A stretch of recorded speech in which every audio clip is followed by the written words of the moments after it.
estimated sa niyog mga idol dito ay mga 10 years bago siya mamunga. So okay na rin yung 10 years, mabilis lang naman yung panahon habang nagtatrabaho pa tayo. So ito mga idol, ang tataas na, so saktong-sakto na to para itanim sa ating bukirin. Ayan.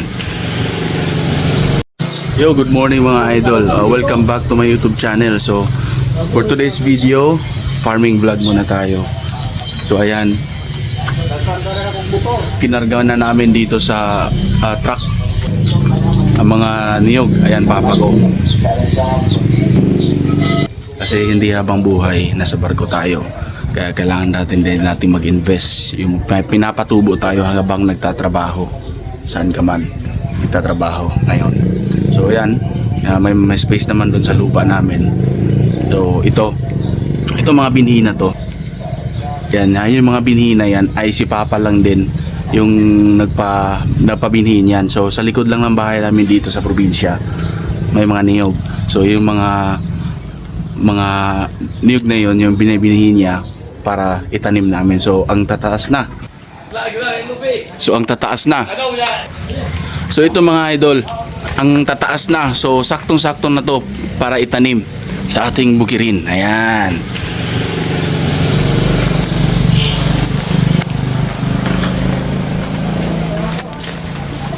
Umaga tayong gumising para yun, magtanim. So hindi muna ako magbababad ng tanim ngayon kasi masama ang pakiramdam ko, may ubo sipon. So ihahatid ko lang to. Ayan, may tao naman na magtatrabaho doon kasama ni Papa. Ayan, let's go, tatanim na natin to guys. So jackpot lang to mga idol kasi si Papa siya lang mismo nagbibinhi. Kasi pag binili namin to isa-isa, 100 pa. Kasi dwarf to. Ang lahi ng niyog na to, dwarf. So 100 kada isa ang bintahan namin sa amin dito. Pag hindi naman dwarf, nasa mga 50 bintahan. So ayan, may mga liit pa. So timing na rin, kami lang mismo nagbibinhi. At nakamura din. Ang magagastos lang namin dito ay pagpapalinis at yung pagpapatanim. Ayan. Lagi akong kon lagi. Dito na kog patanong.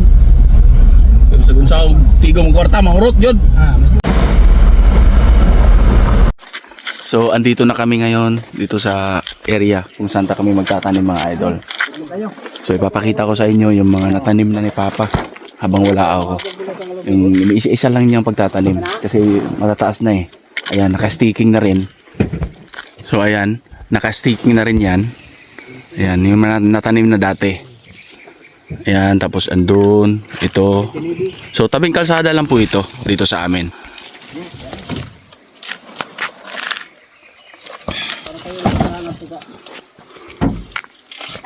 Dito natin itatanim yung mga 29 pieces dito banda. Yan, din sa area na yan. Estimated sa niyog mga idol dito ay mga 10 years bago siya mamunga. So okay na rin yung 10 years, mabilis lang naman yung panahon habang nagtatrabaho pa tayo. Tapos yung mga dwarf na niyog, mga dwarf ay nasa 5 years lang na namumunga na yan kasi may dwarf din kami dito dala. Oh, dito sa area na to mga idol ay ayan, tabi lang din ng sapa to. Ayan, may maliit na sapa.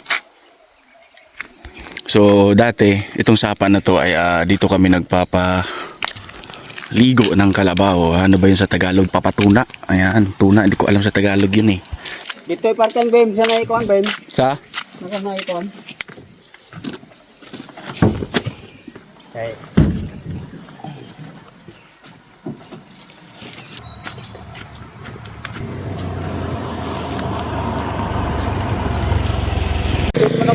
So ito na yung mga naunang naitanim ni Papa. Yan, ito. So ang mangyayari ngayon, susundan na natin to. Yan, naka-sticking naman yan. Yan, may mga tulad yan. Yung mga stick na yan mga idol, yan ang tataniman mismo. Yan, yung mga binhi na yan na dala namin, yan yung ilalagay natin. Tutulong sana tayo sa pagtatanim pero wala, masama talaga pakiramdam ko ngayon. Nasobran sa inom. Uy, bad. At sa part na to, ayan, may mga saging na rin na tinanim dati pa. Nasabar ko pa ako. Ayan. Yung si Papa ng pangtanim. Ayan, binibigyan ko. Ayan, priority natin itong mga ganitong sa farming natin. Ayan, mga saging. Ayan, lakatan po yan. Maayos din po ang pagkatanim yan. So, ang tatanim natin dito saging at niyog. Ang project natin dito.